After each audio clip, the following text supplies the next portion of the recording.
for feminists, it isn't anyway. Oh, do you think you can be too much of a feminist? Yeah, well, definitely. I'm a feminist, but I do like men. I think that it's quite interesting. That it's the only, That's the sorry to cut you, Les. Please do. I feel like Probably save my ass. Yeah. I'll probably say something. I feel like an extreme. Well, I feel like with extreme with extreme feminists, it can sort of become anti-men, which is the problem. Yeah. And I feel like That's how you feel sometimes, yeah. That's kind of what triggered me, because it's like I ended up in a situation where I was with people who were heavily feministic and were frustrated by men, but I hadn't done anything wrong, and yet for some reason I felt like I was in the wrong permanently.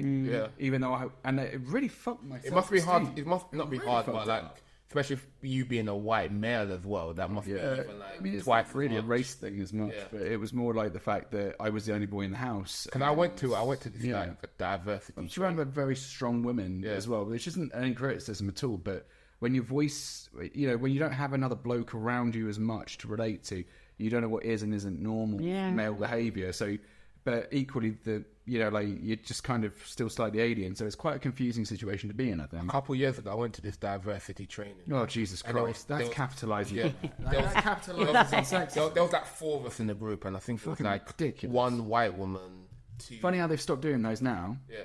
Well, I was saying there's 2 black people, one, me being the male, one being female, and then there's 1 female white woman, and then 1 male in the group, and he was just like, oh yeah, he just had to admit to himself, like, oh, I'm a massive sex. I'm privileged, I'm white and I'm male, and that's how I felt like he had to. That's like he was literally apologizing for being a white male. That's stupid, because it's like, I mean, like, we had this situation in one of my old companies, and the guy came, it was about race and stuff like that, and they were talking about diverse impact, and the guy's wife was black. He was a white guy, leadership area, and his wife, I think, was black or from somewhere else. And he was like, well, to be honest, in our family, it's not really been an issue. We've got, mutual respect. We work as a team with the kids, and, my little brownlings, they're lovely. Well, he didn't say it like that, but, I think that it'd be your kids and they're brown. I mean, there was a comedian as well. He was like, he looks, I can't remember his name, but he looks proper sort of, punk, like skin ahead kind of thing. He's like, and, he said that, people keep coming up to him like, oh, yeah, look, brown people around here, and there. He goes, yeah. In fact, they're even in my house. And, I'm the only white man in my house, white person in my house.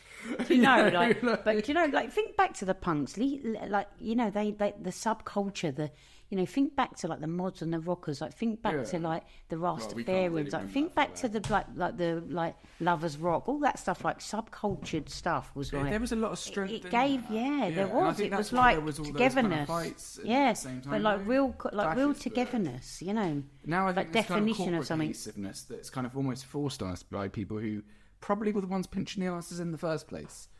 I think, like, for me, going back to what you're saying about what you were saying, Marlon, about the white guy that was the white apologised for being white privileged. Like, I do think at some point, there'll be more dialogues about whiteness, poor whiteness. Yeah, and I think take away the. I think it's already quite a few. Take away the wealthy white, and take away the poor white that has got kind of connections with the far right. Just look at the average Joe Blogg who's lived like a common normal or a common poverty is poverty, and their white story. And I think that there's an element of that to being, it's interesting because I remember going to a place in Bow, and I performed at this cafe in Bow. I don't know the name of it. Oh, it's called something Beings. It's a charity. It's a well-known charity. I'm going to forget. Yeah, it'll come to you. I forgot. It'll come to you later. Don't worry. I've been at this for 2 hours. This place is.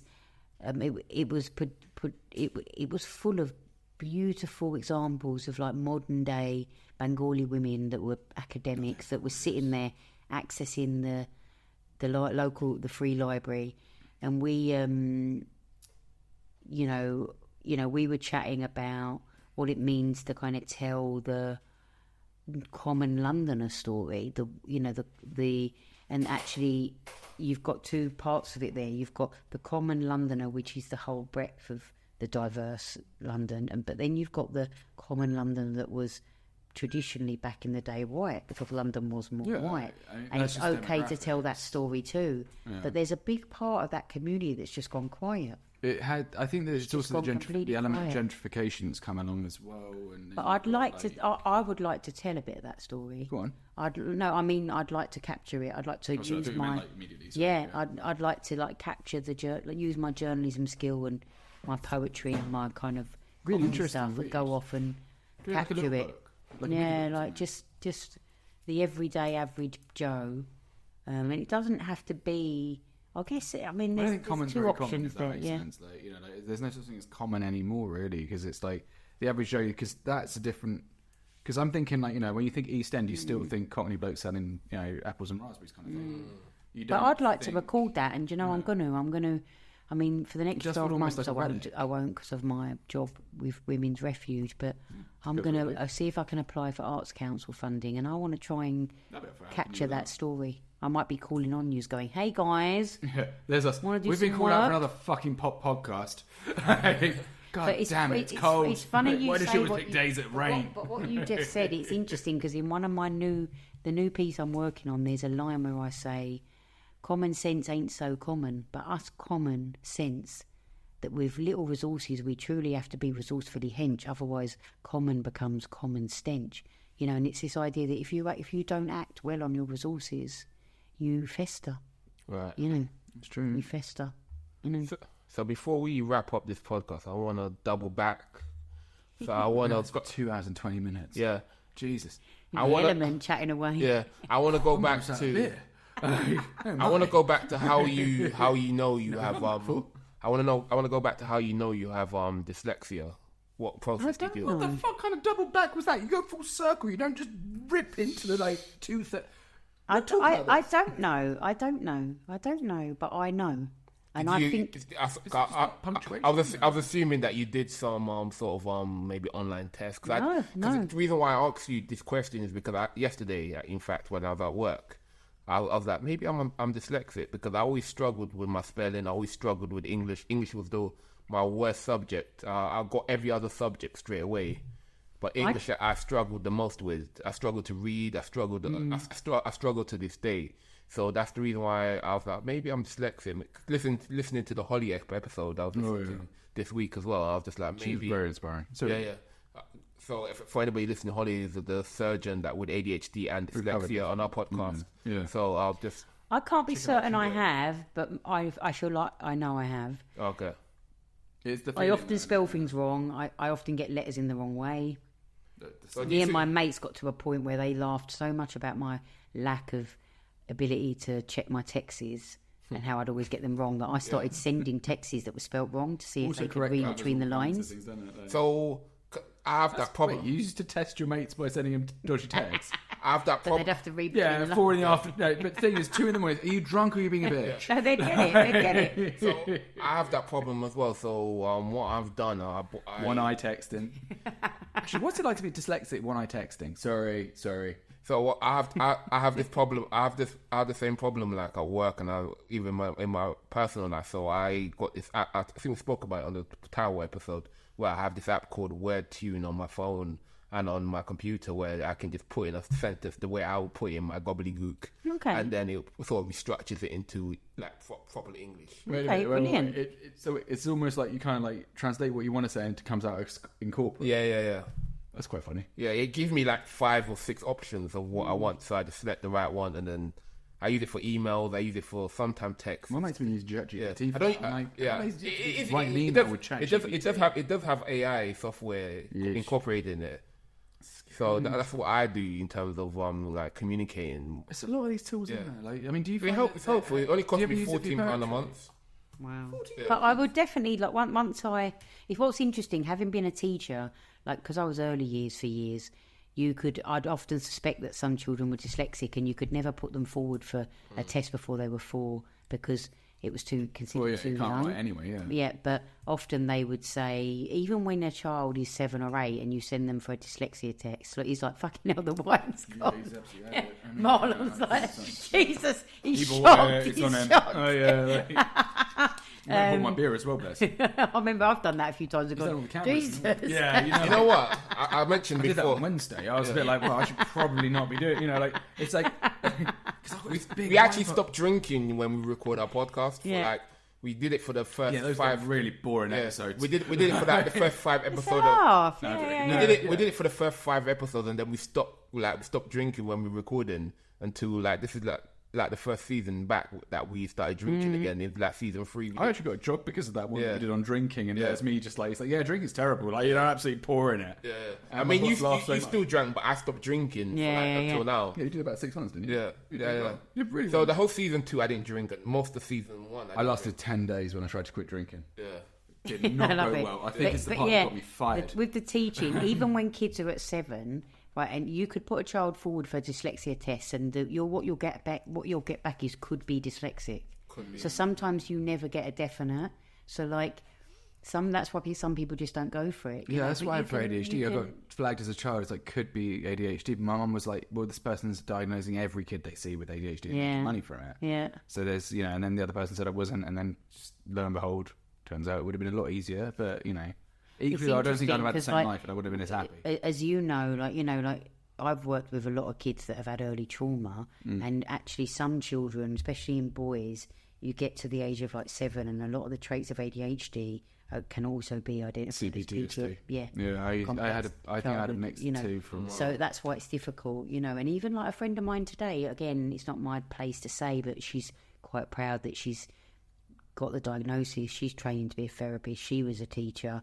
She's just been diagnosed as ADHD. Her son's got it. Her husband's got it. She got the same thing. She got. And they're realising that her brother's probably got autism. Her dad probably had it. And it's this, and like you say, it's reckon my this dad's probably got liberating moment of like, Wait, that has ADHD? like.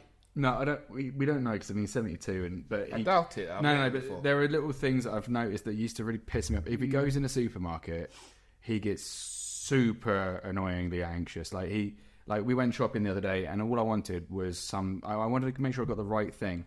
And he's 70 something, and he threw a full on hissy fit. And it was really weird. He had a storm. I don't home base. I was sitting there, I was so embarrassed, but at the same time, it's like I kind of understood Not being it able to differently. manage I was like looking at him, I was like, look, go outside, have a little calm me down strop, and he's like, all right, well, I'll be outside, and I was just like, fucking hell, you're an adult, and I was just like, but it's not fair on him. And it's because I get if you think of Maslow, if you think of the hierarchy of needs, I've heard that since. have you not? What's It's funny. Maslow? So Maslow's like in psychology, you've got the hierarchy of needs. Oh yeah, Yeah. So obviously Food and water. your basic needs go up. Self-actualization is at the top. I remember when my mum was dying. Mum for the last 10 days of her life, she was in a hospice, and I used to sleep there. And the nurse, I had these really in-depth chats with the night nurses, and this nurse said to me, from what you've told me, it sounds like you've just actualized before your father, or like before some. So you can be you could be like the youngest child in the family, but you can be further along the ladder than your parent, and that's why you get the frustrations, you get the fucking hell, why don't you get me, like, why don't you just understand me? As a child? No, as an adult, like, you realise that you've got. So basically, Maslow says you get to these stages, and at the very top, you self-actualise, which is when you really think you know who you are. For some of them, like, you need food, you need. Your basic needs are like shelter and water, and then obviously things like education. And there's work. And then you've got actualisation. And it's this. So the interesting. You could get there before your parent, basically, and that's why you feel misunderstood. I guess it's also a point something that you learn. Because my dad's like a world-class engineer, and he's really amazing. But he was the youngest member of the IEE in the world in its history as well, and he was offered the sort of the chairmanship or something at one point, which is really cool. But he's never had any interest in psychology at all, as far as I know. But I like referring back, like what I was saying about my dad earlier. Like, I got to a point recently where I said to my dad, you know what? Thank you for teaching me how to ride a bike, and thank you for teaching me how to swim, because I realised I'd spent my entire life going in there like a bull, and he going, you never did this, why did you act this way, why was you like this with such and such? And no one, regardless of the wrongs that someone has done, if you're constantly met with that, you're never going to respond well because you're going to feel like you're attacked. The moment I changed my pattern and went there and said, you know what, you've taught me quite a lot. I bet that meant a lot. The moment that I switched it, I then found that we could have a better dialogue. You said that to him. Well, I just think that not in a negative way. I think that change. I think my observation is that if you change the pattern of the dialogue you have with your parent, even if you're angry, actually step back and go, but what good things has that parent given me? And go in on that. Like in teaching, we call it 2 stars and a wish. Yeah, so in a way, you go in and you give 2 compliments, and then you kind of give the. For every put down, you have to put up. You have to have 2 put ups. So in a way, if you take that idea and you apply it to your parents, go in and be like, you know what? I realise I loved it when you took me ice skating, and I used to love it when you always fixed my bike. Sometimes I wish that you might have been a bit better at supporting me emotionally. It's the recognition, you know. But and maybe it's a better way of approaching it. It helped, and I ended up having dialogues with my father that were what I probably would never expect. You know, like he would give me a bit of clarity about my parents' marriage, and you know, it's quite hard to open up to that about that to you, even as an adult. I'm sure. Thinking about ADHD, he had little memory. Often he would say, and it can be quite difficult with the emotional stuff, because I mean, I got shitty this morning, and I knew I could understand it objectively, but I still felt frustrated. But of course, nothing wrong. When I never looked at my dad through those eyes, I used to think it was an excuse. Oh yeah, you don't remember. Excuses. But actually, I started to think, well, actually, do you remember? And actually, is that something to do with your executive functioning? Actually, is it something more chemical and? It's more about the emotions carrying you in that direction. So if you're angry, you feel angry, and then that polarizes how you remember things, and that's normal. Well, and that's interesting, because there was a point when there was a part of his life where he was always very angry, you know. But you know, I realised when I started I was always interested in family history, and when I looked at my granddad's history, and when I looked at my granddad's story, and I understood what my granddad had been through. My granddad was in care, like his parents had died young. They were drinkers, but it's a bit vague. No one knows if he was taken into care or they died, but he was in care from the age of 9, and when he was 16 he was taken out by one of his stepsisters, and he walked out of the care home like the Bernardos with no shoes on, and who knows what would have happened to him in the 1920s, you know. So my granddad came out a man that was wounded, a wounded boy, you know, who'd never been careful. Then he went on to have kids. My father, right? Yeah. And then when my dad didn't really know my granddad. My granddad was in the Burmese War. My granddad served in India. You know, and recently my dad's been given these medals that my granddad's, and my dad was really chuffed to be given them. You know, but you know, who knows what went on? And I think it doesn't justify it, but it makes you forgive a bit. I think it makes you understand that no one, and this is what I mean, is I've come to think that no one is inherently evil. No one wakes up and decides they want to cause anyone unjust. No one wakes up and decides they want to cause anyone harm. It's the learning. I guess. But even the shock of that was the fact that they sounded like normal people. But even Hitler was conditioned. Yeah. Hitler had a childhood. Even everyone has a past. His childhood. No one is just born and goes, "Hello, I'm Johnny. I'm evil," and I want to. I guess your childhood forms who you are as an adult, and like your traumas and everything massively plays into I don't think it's just childhood, though. I think it's even in utero. So even when you're in the womb, your life is carved out for you. Do you know they've now proven with epigenetics that you spent a bit of time in your nan's womb. So basically, when your nan was pregnant with your mum. Not only was your mum's eggs forming, but the eggs of the eggs were forming. Oh yeah, because you're born with your eggs. Yeah. So at some point, briefly, when you were a fetus in your mum's tummy, egg is a small child. Do they grow as you? Sorry, we should probably be. So when a woman's born, she's born with her eggs. And she can't create any new eggs. Yeah. So you just kind of like the same eggs. So when you're big tummies then, because it's got to fit somewhere. So when your nan was pregnant with your mum already had her eggs formed. Yeah. You're born with the eggs. Yeah. And those eggs last your lifetime. So 3 generations of women are I didn't know affected. that. Yeah. You So didn't know that's that? why when they say, I just kind of assumed it was something that happened you're along born with puberty, it, and that, you know, like you grew your eggs as. No, but you're I never. born- I mean, I never had a reason to think. It's not like There was it's not a like point- sperm when you sort of develop them. Yeah, because like, women just regenerate. Yeah, Women. I thought it was kind of a similar thing. But there's women a are set born. number. Women are born with their eggs, and that's all they have for their lifetime. And then eventually, when they get to a certain age, they go through menopause, and then they can't. They're just running. They run out of eggs. it's interesting because like, so that really means at a key point in your life, in your nan's life, your nan carried you for a little period.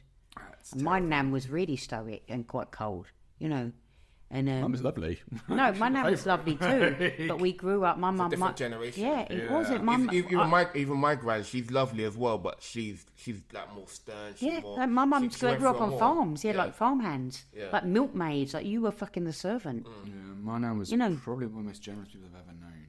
But that I always beckon people to think about when they're like, well, actually, yeah, my, you know. And I always had like, back to my granddad, I always had a soft spot for him, like, but he was a, you know, he had a. My mum always used to say he was a really clever man, really smart, and but he just had like, must have had an awful life, you know. And it's interesting now, all these years later, as a therapist, I've got a soft spot for working with kids in care.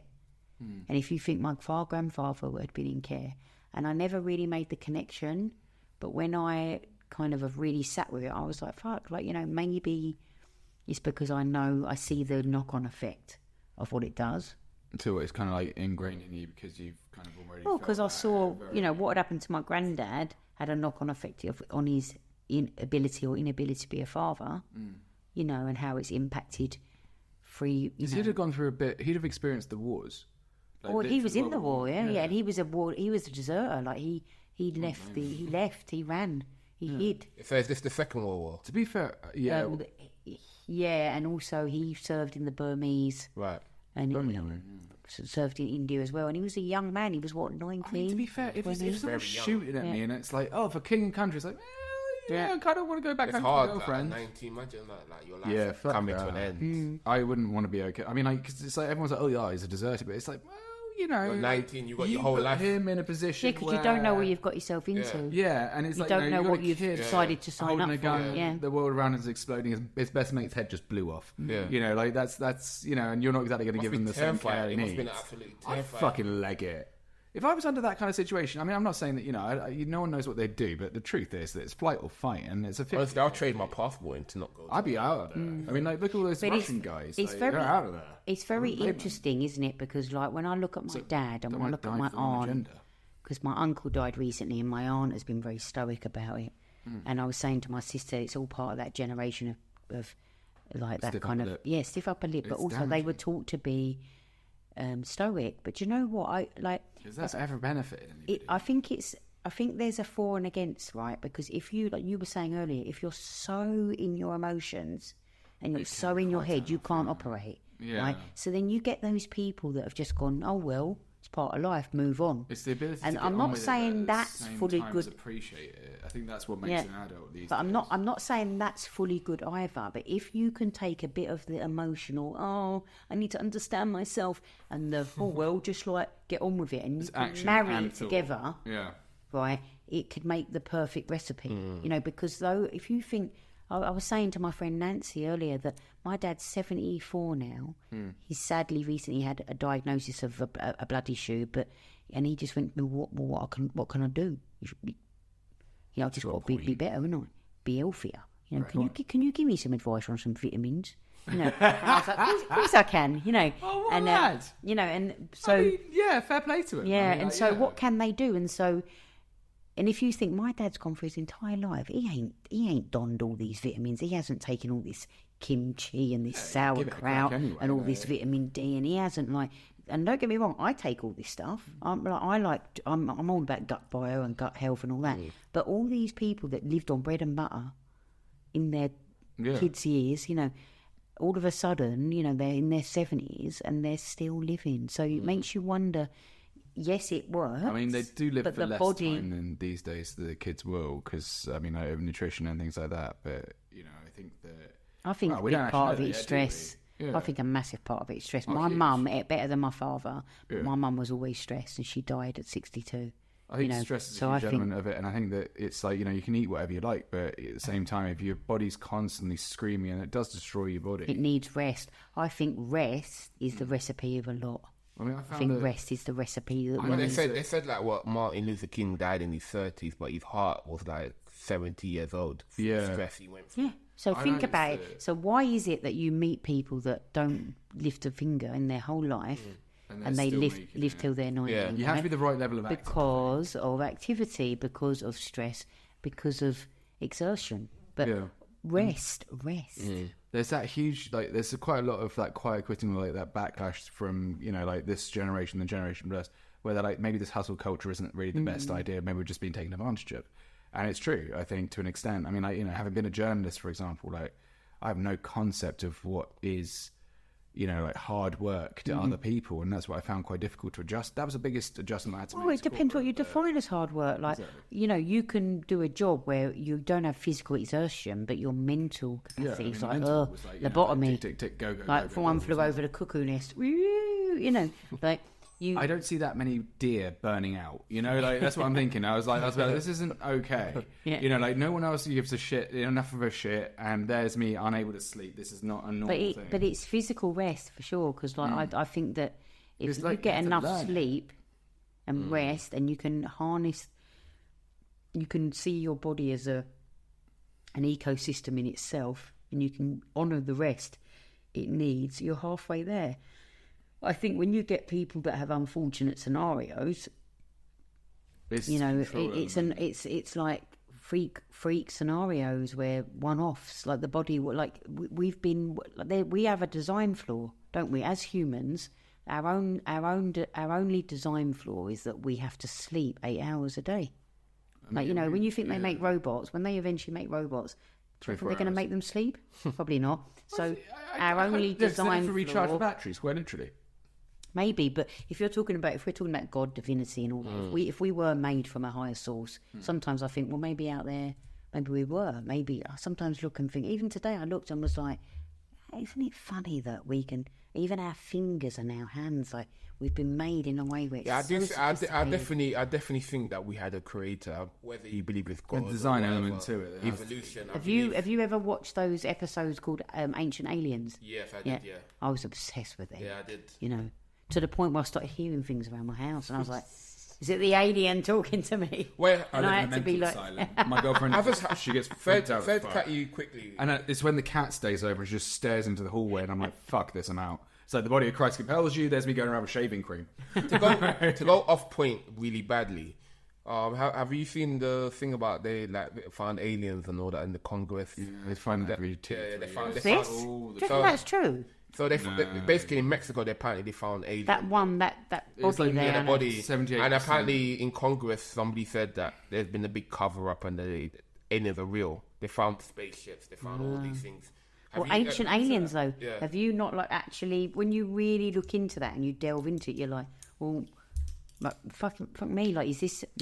What are we being? What are we being? We went from childhood trauma to ancient aliens, guys. Come on. It's off point, man. It is off point, but like, it wasn't until I watched that show I was like, you know, Jesus, these people have got a point. It does make Like something here makes sense, and I mean, like, statistically, what it are has people to- covering there has up? to be aliens. What are people covering up? I feel like statistically there has to be, because it's like something like if there's 10,000 planets that are similar to Earth in the solar system that would be able to hold life, and we've gone through what 4, Yeah. 5, 6 different reincarnations of life on Earth.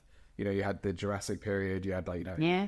everything like that. It doesn't make sense to me that there wouldn't be an ability to do that in any other place, and it takes a couple of million years to be able to go from being a slug to a human, easy peasy.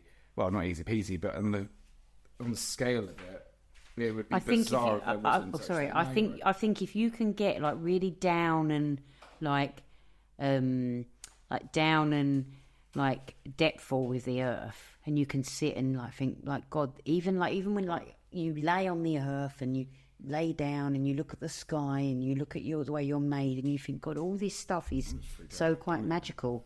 you know, and like you think about the kind of networks of the kind of soil and the sub-earth and the ants and all the kind of everything that goes on, the layers of the earth that exist. It puts it into perspective, because it's like, now I'm thinking about Jenny from accounting being a bitch.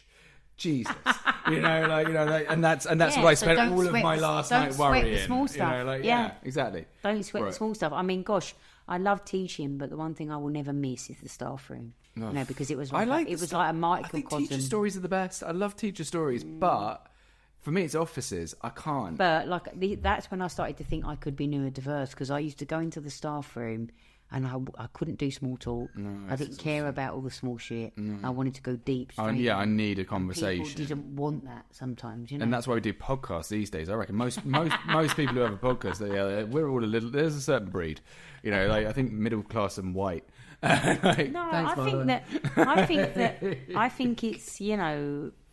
think it's a dialogue I've got this theory that in 50 years' time you're going to meet someone and they go, oh yeah, hey, I'm neurotypical, and you'll go, oh, I'm sorry. Yeah, it's like there, it's going to be okay. I just for me, wait, sorry about that. It's like it's a bit like how being gay was frowned upon, but then because it's they're soft and whatever. It's like they fuck men.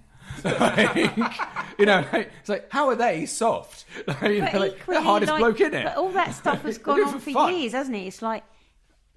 Or from the Greek, the Roman days. Yeah, the Greeks. I mean, they were the most amazing it's warriors. Nothing new. It's nothing new. I just don't understand how it could have gone out of fashion. It seems to go in and out of fashion. He's like, it does. I wish it hadn't. So, every 50 years or so, it's like, all right, all right, being gay's bad now. All right, okay. No, but it's like, why does there have to be a label for everything? Oh, it's exhausting. It's a bit like that racist. Who came up with the concept of labels? I quite enjoy. I quite like when you find it, when you get called a new one, especially when there's a double standard with it. I guess. Oh yeah. No, but what it is it's scientifically they're taking scientific sounding words that end in "ist" usually, and they are they're using it to make it sound like they have an authority, a subconscious authority that doesn't exist. It's just saying, I'm scared of it. Who somewhere said we have to take this group of growing numbers of people and define them?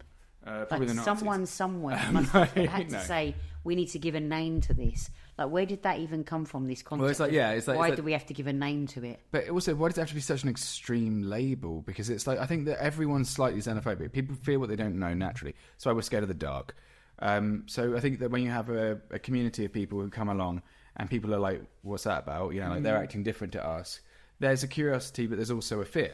And I think, though, that's what leads to, it's training, that's what isn't leads it? to all of it. It's like you've been given, like, it literally is. Like, and I mean, All it takes is a few rumours to be like they eat system. Babies or something stupid, and people might believe it. And then that's where you end up with racism, that's where you end up with xenophobia. Yeah, the education system teaches a formula. It's a conditioning that's still very out of date, that's about factory line stuff, and they come in and they'll basically give you they're censoring what they think you need to know, and it's the white privilege, which it is, Eton kind of educated the Boris Johnsons, very different kind of education. Boris Johnsons of the world that are deciding what we learn. But they're trained. But how great is it now that people are coming out and saying, well, no, we need to know this. Yeah. Like, how sad is it? Like, if you think about like Benjamin Zephaniah dying, like rest in peace, dear brother.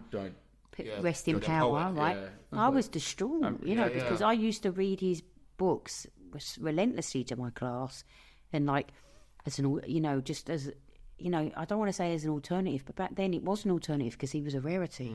He was the alternative, right? Yeah. He came out and he wasn't the peacemaker. He was the troublemaker. He was the person that wanted to make the person that ruffle. The person that turned down the OBE or the MBE. Yeah. He turned down the MBE. Yeah. I can't believe he was 65 over you. Fucking didn't look it. The worst thing about it, I don't know from the obituaries. The worst thing about it, he only knew that he had like a brain tumor probably 8 weeks ago, and now he's gone. Sometimes I wonder whether that's like, I'm not saying there's a right or wrong, but sometimes I wonder, like, if you get to that point where there's nothing you can do, and you've lived a good life, and you ain't got to go through the hell of treatment. Because my mum went for a year of treatment. She had a rare cancer, like 20 in a million got cancer. Right? No one, fuck all research treatment, on that. right? And she went through the wars, right? So like, it's like, and the hardest thing is when you see them lose their confidence and their dignity of being independent. You know, and if you think about someone like Benjamin Zephaniah, he was strong and he had willpower, and you know, like, could he have coped with being ill for years and years and years? So, you know, like, I'm not saying it's a good thing, but like, when something's struck upon you like that, it's quick. Yeah, it's better. Quick. I'd much rather just go you, like that. You actually met him in person from Yeah. your Instagram. Yeah. It was at Life and Rhymes, like, so, you know, BBC Arts started doing that stuff, and he started presenting it, and it was beautiful that he done that gig, and it was nice to meet him, and he actually spent a bit of time living in Leytonstone, so myself and him chatted quite a bit about the work he'd done in Leytonstone schools, and yeah, I mean, phenomenal guy, you know. But actually, there's so much to him. It's the same with Lem Sasay. I love Lem Sasay as well. Right. And actually, Lem Sasay was there with Benjamin, and they had this rapport that was beautiful, like they were brothers. And then today, Lem Sasay has put this post out saying he was my family. He was like my older brother, you know. And but there's so much to poets. I don't even know. Like, you know, you meet people where they're at. You meet people where they're at. Like, if I went back. If I researched Benjamin Zephaniah, you'd learn a whole host of shit you never knew. Yeah. And it's the same. Like, you read something that's current, but you don't know half of what this person's done. And I've actually, I'll be honest, there's stuff. Words. There's a handful of stuff of Benjamin Zephaniah I don't know he's done, and I'm going to go back and have a look. Yeah, you need to. He was a legend. Yeah. It's difficult because it's like, you know, like, how do you encapsulate a life in an obituary? And that's what we always try to do. We try and make everything bite-sized, but actually, it's something shouldn't be. Sometimes you can't make it, and especially when you only just kind of encounter something and it's I need to do the research on this person, but I'm all right, thanks. Yeah, I'm definitely not all right. No, I do need to go home soon because it's getting a bit late for me, and I've got to get back. I'm about an hour and a half away. Before we wrap up, do you want some of mine? No, I'm all right. No, I'm good. You're like, you cockney, you stole it all. You little bugger. Well, you know, it's all right, boys. Hands in pockets. She's going for the hooch.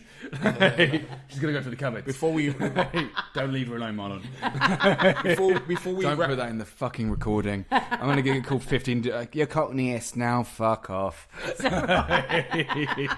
Right? Racist. Jesus. I'm sorry. It got me. Yeah, that's fair enough. It's not a nice thing to be called, is it? But back in the day, a lot of cockneys were criminals.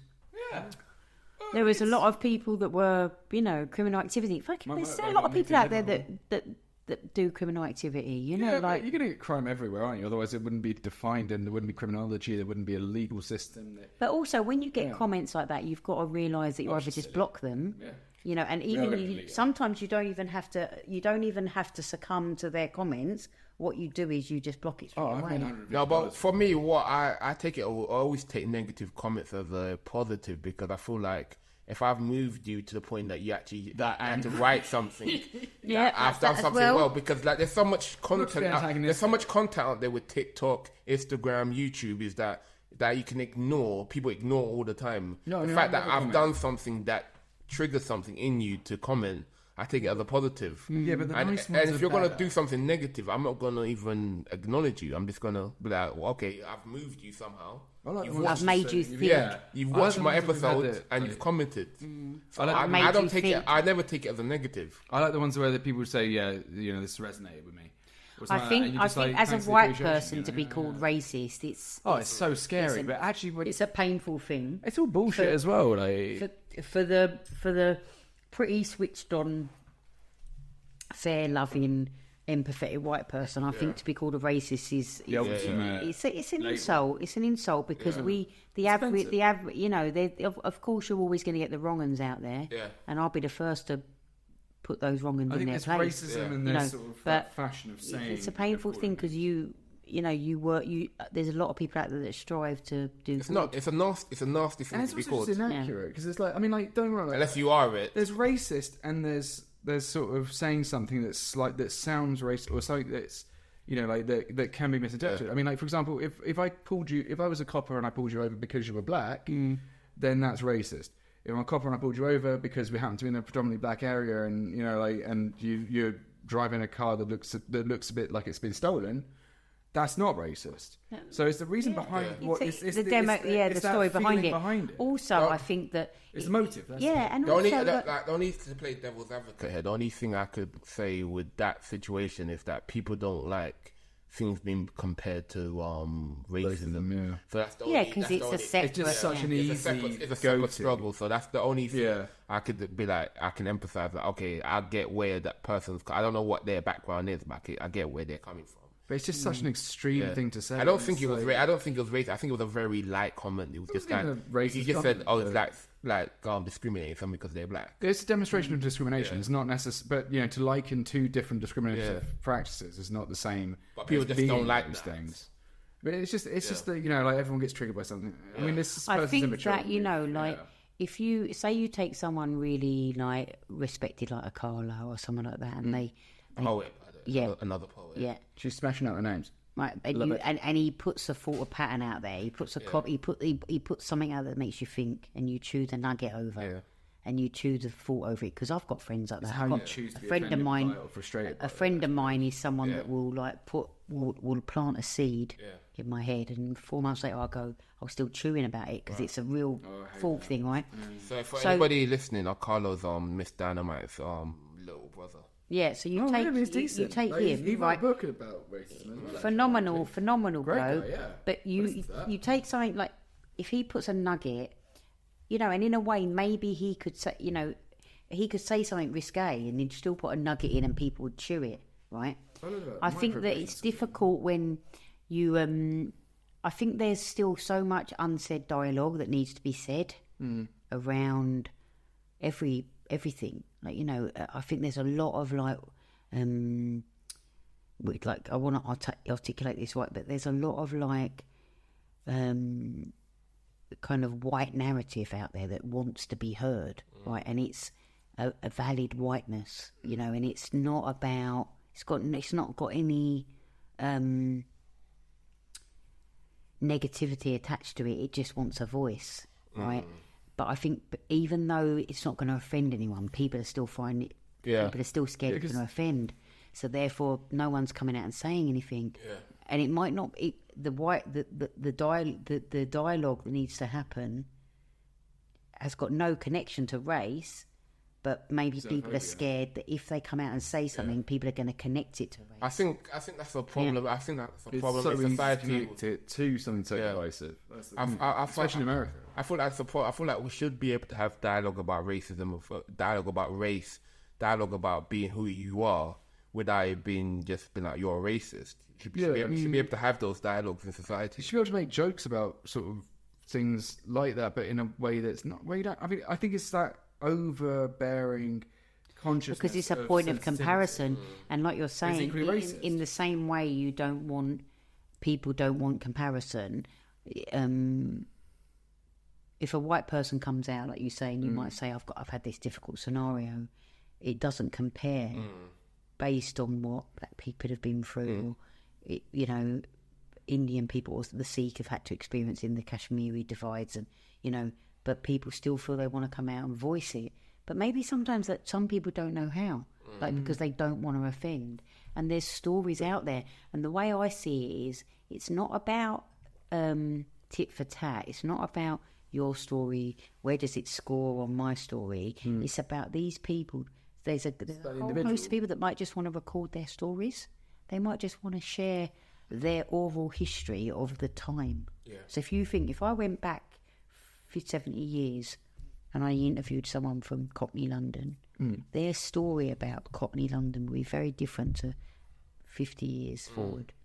And if I verbatim recorded it like this on a mic and I let that person just speak, there might be stuff within their talk. There might be stuff within that talk, not necessarily that, but there might be stuff within that talk that isn't necessarily, I'm not saying the N word, but it might be politically incorrect. But they don't mean no harm by it. It's just that they were taught that at the time through the culture. They now know it ain't right. But nonetheless, that's how they were conditioned.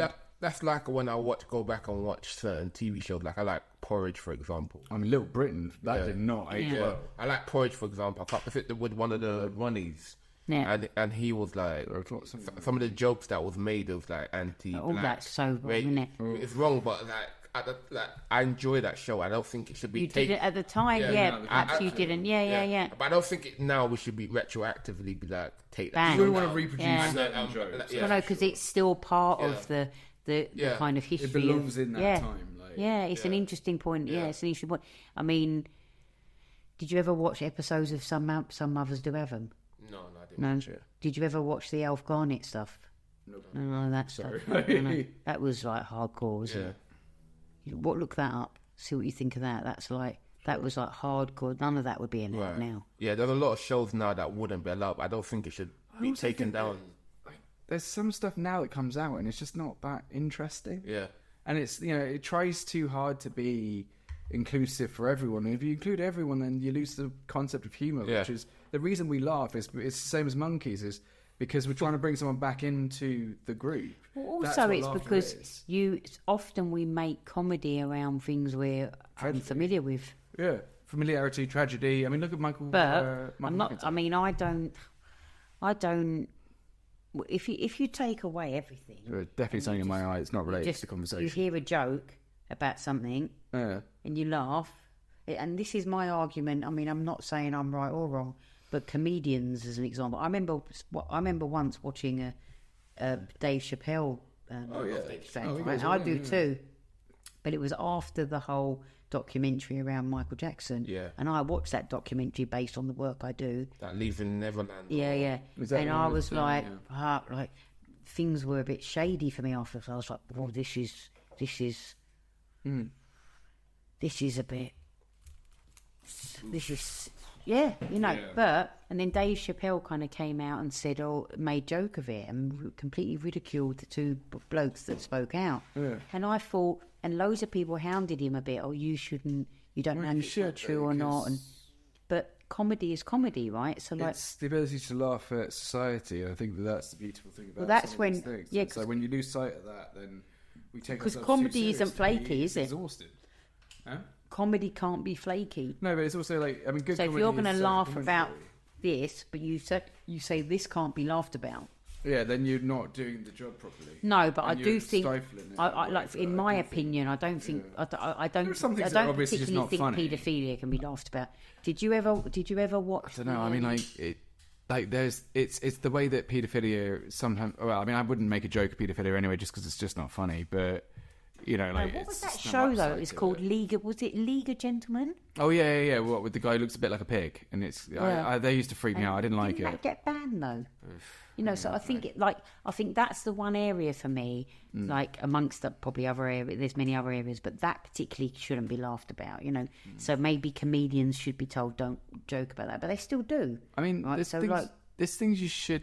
That need to be ridiculed, things like politicians, the whole concept of comedy, you've got cartoons that date back to the printing press where people were taking the piss out of the people who ruled them because it keeps them in check in a way.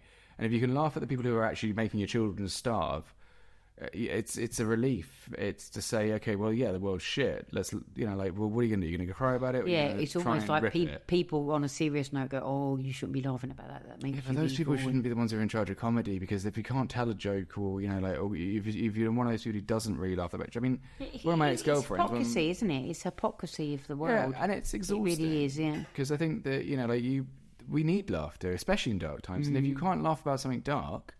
And it doesn't matter who you are. It doesn't matter, how morally justifiable or whatever. I mean, this is not about, a case of being virtuous or not. It's, did it make you go, in which case, then there's nothing wrong with that, is there? It made you happy for a moment. Enjoy being happy for a moment.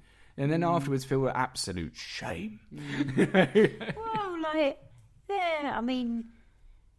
It's funny, isn't it? Like, I remember back in the day, all like the English, Irishman, Scottishman jokes. Oh yeah, that's the one. That was the ones you knew when you were a kid, though, wasn't it? It's like the Pope walks into a bar with a rabbi and whatever, and like that's they how were all just started. Like they were just like the jokes that no one said, but you were like, oh my god, but it almost built your sarcasm, didn't it? It built your astuteness to like understand the world as well, and the also wrongness of the world, and to see differences not necessarily as something divisive, but to see them as something entertaining. Yeah, and then that breeds curiosity. I think it's important. Well, it breeds questioning. So you might say, I didn't know about the Pope, but now I'm going to go away and look it up. Yeah, or like, No, like, so- I mean, let's face it, he defended paedophiles, and, there's an entire system that's, not him specifically, but it's just a system. generally, I mean, yeah. I think that's a bit more fucked up than a joke, but we don't necessarily talk about either. Yeah. Anyway, Before we end, I want to ask you one question about your writing process. Okay. How do you write your poems?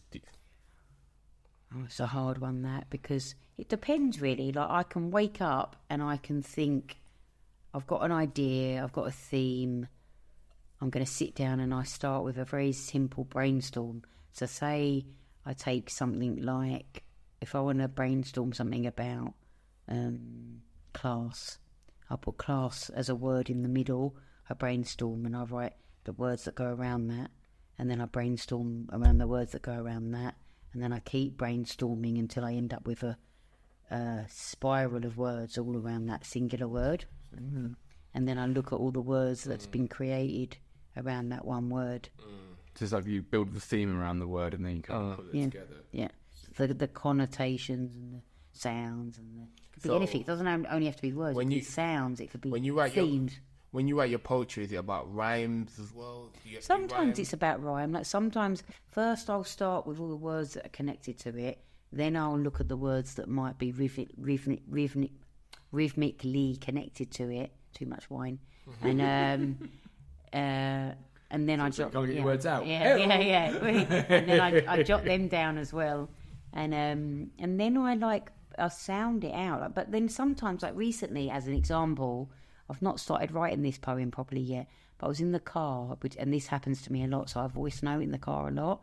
So I've got about 500 voice notes that I've got to transcribe at some point. Oh, I do those as well, yeah. And sometimes me and my mates play them back for fun. Like, occasionally she'll say, play number 5, and I'll play it, and we'll be like, the fuck? I could play one for you now. What was I on? We could play one now. We'd be like, the fuck does that say?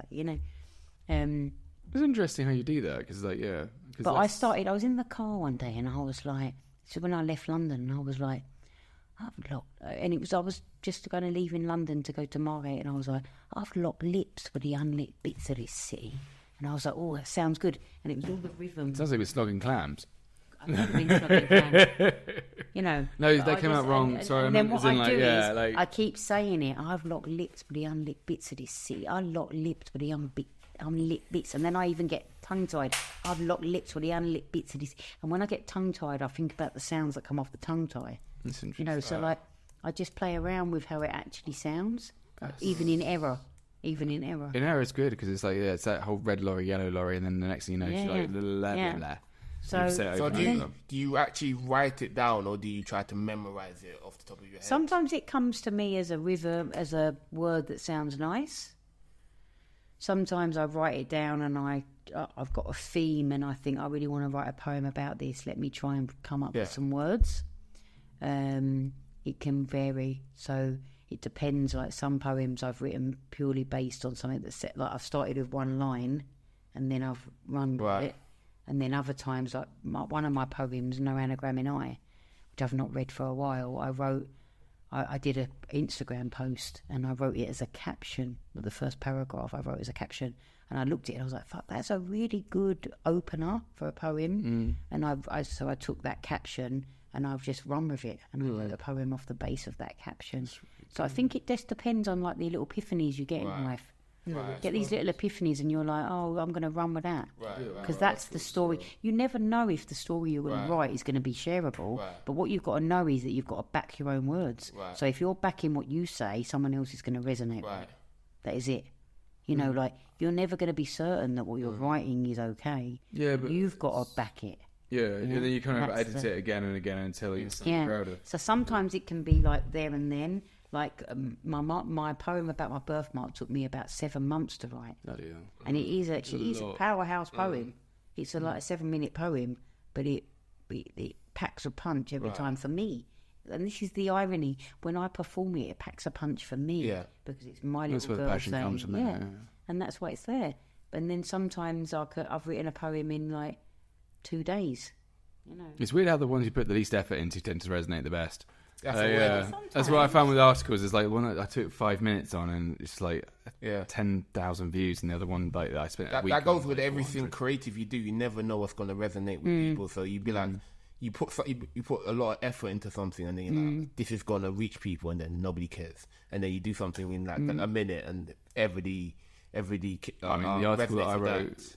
Yeah. So But maybe what I can share later with you is maybe I can share now an anagram in I, because that's a poem that was really important to me. Let's do that. Let's end with your poem. Curly Wordy, Mummisms.